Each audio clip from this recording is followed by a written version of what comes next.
नमस्कार। चलिए आज एक बहुत ही खास सफर पर चलते हैं भारत के दो सबसे अविश्वसनीय प्राचीन स्थलों की ओर, यानी अजंता और एलोरा की गुफाओं की तरफ।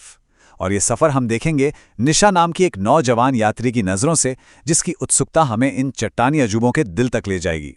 तो फिर देर किस बात की, आइए निशा के साथ इस अद्भुत सफर पर आगे बढ़ते हैं। जरा कल्पना कीजिए, जब निशा अजंता पहुंचे तो उसके सामने ठीक यही नजारा था। एक तरफ वाघोरा नदी बह रही थी और दूसरी तरफ पहाड़ी की ढलान में कटी हुई गुफाओं की एक पूरी की पूरी लाइन, जैसे कुदरत ने खुद एक आर्ट म्यूजियम बना दिया हो। सच कहूं तो ये एक ऐसा सीन था जो किसी भी किताब की कल्पना से कहीं ज्यादा खूबसूरत था। वैसे इस पूरे सफर की शुरुआत हुई थी एक वादे से। किताबों के पन्नों में निशा ने अजंता और एलोरा की तस्वीरें देखी थीं, कहानियां पढ़ी थीं, और बस तभी से उसके मन में एक सपना था कि वो इन पत्थरों में छिपे इतिहास को अपनी आंखों से देखेगी। और फिर दशहरे की छुट्टियों में उसकी मौसी ने अपना वादा पूरा कर ही दिया। वे ट्रेन से पहुंचे महाराष्ट्र के संभाजीनगर, जो इन प्राचीन जगहों का एक तरह से गेटवे है। एक रात वहां आराम किया और अगली सुबह बस से निकल पड़े अजंता की ओर, उस रहस्य को देखने जो हजारों सालों से उनका इंतजार कर रहा था। तो बस यहां से हमारी यात्रा का पहला पड़ाव शुरू होता है। अजंता, एक ऐसी जगह जहां पत्थर की खामोश दीवारें भी रंगों के जरिए बोलती हैं और हमें उस दौर की कहानियां सुनाती हैं। पहाड़ी के साथ साथ एक लाइन में बनी ये कुल 29 गुफाएं हैं। हर गुफा अपने आप में एक अलग दुनिया है, एक अलग कहानी। वाघोरा नदी की घाटी की ओर देखती हुई ये गुफाएं जब सुबह की पहली धूप में नहाती हैं ना, तो एक जादुई सा माहौल बन जाता है।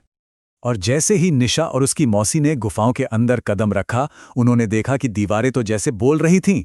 इन पेंटिंग्स का जो मेन सब्जेक्ट था वो था गौतम बुद्ध का जीवन, और उसे इतनी बारीकी और भावना के साथ बनाया गया था कि वे बिल्कुल जिंदा जग रहे थे।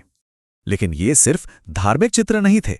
अरे यहाँ दीवारों पर तो उस जमाने की जिंदगी का पूरा कैनवास बना हुआ था। बुद्ध के घर छोड़ने के इमोशनल सीन से लेकर साधुओं को उपदेश देने तक, पेड़ पौधे, जानवर और खास तौर पर औरतों के चेहरे पर सुख दुख के भाव, सब कुछ इतनी खूबसूरती से दिखाया गया था कि ये उस समय का एक जीता जागता डॉक्यूमेंट लगता है।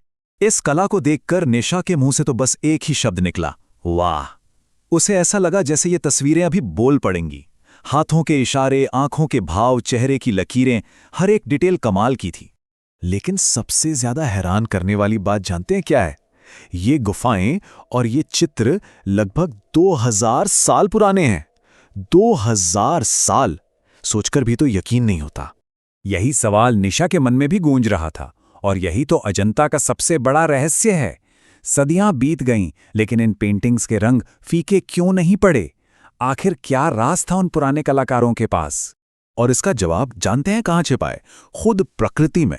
पहले तो खुरदुरी चट्टानों पर मिट्टी, गोबर और भूसे का लेप लगाकर उसे एकदम स्मूथ कैनवस जैसा बनाया जाता था। फिर उस पर रंग भरे जाते थे जो सीधे सीधे नेचर से आते थे, मतलब खनिजों, पत्तियों और फूलों को पीसकर। उन्होंने ऐसी तकनीक से रंग बनाए जो समय को भी मात दे गए। निशा ने अपनी मौसी से जो ये सवाल पूछा ना, वो असल में हम सभी की हैरानी को दिखाता है। ये सिर्फ आर्ट नहीं है, बल्कि उस जमाने के विज्ञान और तकनीक का भी एक अद्भुत उदाहरण है। चलिए अब आगे बढ़ते हैं और देखते हैं कि ये कहानी हमें कहाँ ले जाती है। तो अजंता की रंगीन और नाजुक चित्रकारी से अब हम एलोरा की विशाल भव्य मूर्तिकला की दुनिया की तरफ बढ़ रहे हैं।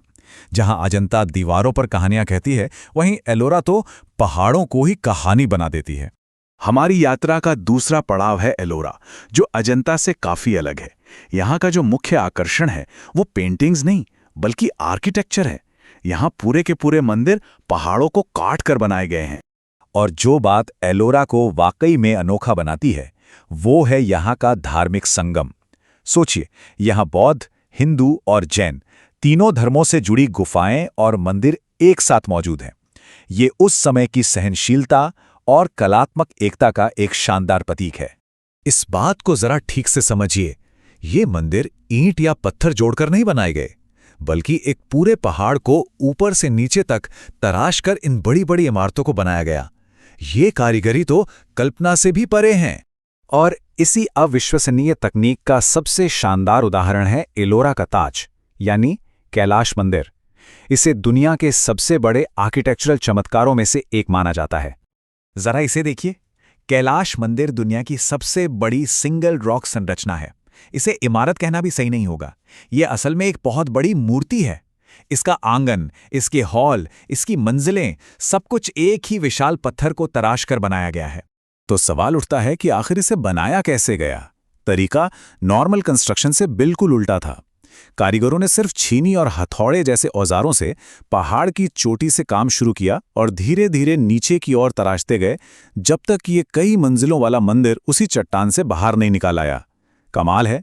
जैसा कि निशा की मौसी ने समझाया, ये देखना वाकई अद्भुत है कि कैसे इंसानी हाथों ने एक ही चट्टान से इतनी विशाल और खूबसूरत इमारत बना दी। इस कारीगरी को देखकर तो कोई हैरान रह जाएगा। अजंता और एलोरा की यात्रा खत्म होने के बाद भी निशा के मन पर इन कलाकृतियों की एक गहरी छाप रह गई। ये सिर्फ एक घूमना फिरना नहीं था, बल्कि अपने देश के गौरवशाली अतीत को महसूस करने का एक अनुभव था। और आखिर में निशा की ये बात इस पूरे अनुभव का निचोड़ है।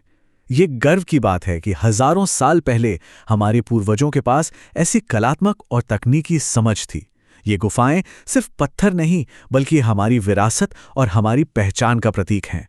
तो चलिए इस सफर को एक सवाल के साथ खत्म करते हैं। जरा सोचिए, अगर अजंता की वो चित्रित दीवारें और एलोरा की वो तराशी हुई चट्टानें बोल सकतीं, तो वे हमें उन कलाकारों, उन राजाओं और उस समय के आम लोगों के बारे में कौन सी अनकही कहानियां सुनातीं? सोचने वाली बात है ना?